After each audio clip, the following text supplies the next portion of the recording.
Shalom, kembali lagi dengan saya, Fernando Ceritain dengan NIM 13 Kita akan membahas tentang ini, kita akan membahas seputar tentang homiletika. Oke, kita akan membahas tentang pengertian homiletika, gaya penyampaian khotbah, tantangan dalam zaman khotbah, dan juga peran homiletika dalam pelayanan gereja. Oke, pengertian homiletika. Homiletika adalah studi tentang seni dan teknik penyampaian khotbah. Sebagai pelayan Tuhan, kita harus memahami prinsip-prinsip homiletika. Sangat penting untuk menyampaikan firman Tuhan secara efektif dan membangun sebuah jemaat. Oke, definisi homiletika. Arti homiletika. Homiletika berasal dari bahasa Yunani homilia, yang artinya percakapan atau khotbah. Yang kedua, tujuan homiletika. Memampukan pengkhotbah untuk menyampaikan firman Tuhan secara efektif dan membangun iman jemaat. Yang ketiga, fokus homiletika. Itu mengkaji prinsip-prinsip dan metode yang dapat digunakan untuk menyampaikan khotbah yang hidup dan relevan. Kayak berikutnya ada proses persiapan khotbah. Eksegesis itu mempelajari teks Alkitab secara mendalam untuk memahami makna aslinya. Oke. Yang kedua ada interpretasi. Kita harus menafsirkan teks Alkitab dengan tepat dan menerapkan dalam konteks masa kini. Yang ketiga aplikasi. Merumuskan dan menyampaikan pesan khotbah yang dapat membawa perubahan dalam kehidupan jemaat.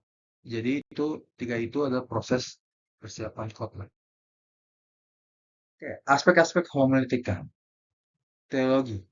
Memastikan isi khotbah sesuai dengan ajaran Alkitab dan teologi yang benar. Contoh ayatnya di 2 Timotius 4:2. Beritakan firman itu, siap sedialah, baik waktu yang baik maupun waktu yang tidak baik. Yang kedua adalah retorika. Menggunakan teknik penyampaian yang efektif untuk menarik perhatian dan mempengaruhi jemaat.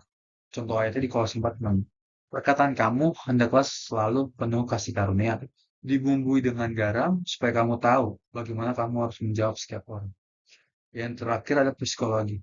Kita harus memahami kebutuhan dan kondisi jemaat untuk menyampaikan pesan yang relevan dan menyentuh hati. Contoh ayatnya di 1 Petrus 5 ayat 2. Gembalakanlah kawanan domba Allah yang ada padamu, jangan dengan paksa, tapi sukarela, sesuai dengan kehendak Allah. Oke, next kita akan membahas tentang gaya dan prinsip dalam penyampaian khotbah beserta cara persiapan sebelum khotbah.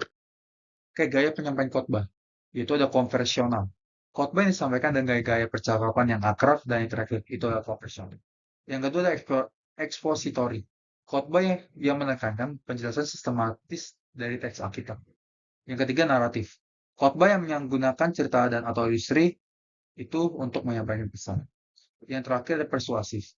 Khotbah yang bertujuan untuk memotivasi jemaat agar mereka melakukan perubahan. Oke, prinsip-prinsip khotbah yang efektif. Yang pertama ada al-katabiah. Kita harus berpusat pada firman Tuhan dan menyampaikannya dengan kebenaran dan kedalaman. Yang kedua ada kontekstual, relevan dengan situasi, yaitu kebutuhan dan mungkin pengalaman jemaat saat ini.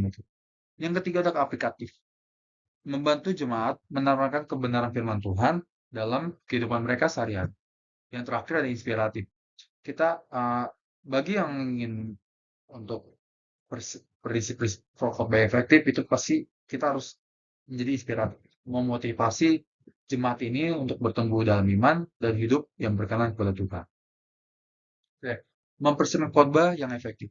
Yang pertama adalah meneliti. Kita harus tahu dulu nih, kita harus mempelajari Alkitab dengan konteksnya dengan cermat. Lalu berikutnya setelah kita meneliti, kita renungin. Kita berdoa, kita cari bimbingan Roh Kudus. Nah, setelah kita renungin, kita rancang. Kita rancang nih, mulai dari struktur, ilustrasi, dan aplikasi yang tepat penyampaian.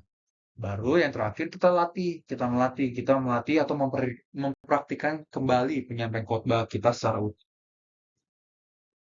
Oke, tantangan dalam penyampaian khotbah. Ya satu, pasti kehilangan kontak dengan jemaat. Pengkhotbah terlalu asik dalam materi khotbah sehingga kehilangan hubungannya, relasi dengan jemaat. Yang kedua, kurang relevansi. Khotbah tidak menyentuh realitas kehidupan jemaat dan terasa jauh dari kebutuhan mereka. Yang ketiga, penyampaian yang membosankan. Mungkin yang yang kita dengar selama ini saat kita gereja, saat gaya seorang pendeta ini penyampaian yang monoton gitu, yang tidak mengena, sehingga jemaat sulit terlibat atau sulit berpikir dalam penyampaiannya gitu. Makanya saat pendeta menyampaikan itu sangat mengesankan. Oke, peran homiletika dalam pelayanan gereja. Yang pertama, membangun iman jemaat. Melalui khotbah yang akadabiah dan aplikatif, jemaat terdorong untuk bertumbuh dan dalam iman. Contoh ayatnya di 1 Timotius 4 ayat 13. Bertekunlah ke dalam membaca kitab suci dalam memberikan kasihan dan pengajaran. Yang kedua, mendorong pertobatan. Khotbah yang persuasif dan penuh kasih dapat memimpin jemaat kepada pertobatan dan pemulihan. Contoh ayatnya di Kisah Para Rasul 2, 30-38. Mereka sangat terharu dan hatinya dan berkata kepada Petrus dan rasul lain, saudara-saudara, apa yang harus kami perbuat? Yang terakhir, memperlengkapi pelayanan-pelayanan.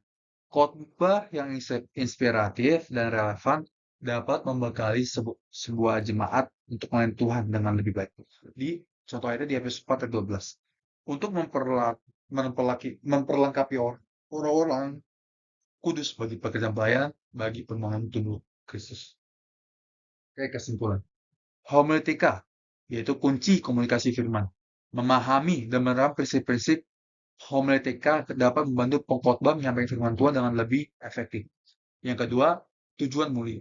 Tujuan utama homiletika adalah membangun iman jemaat dan mendorong mereka untuk bertumbuh dalam hubungan dengan Tuhan. Yang terakhir, panggilan mulia. Sebagai pelayanan Tuhan, kita dipanggil untuk setia dan terampil dalam menyampaikan firman-Nya dengan penuh kasih dan kebenaran.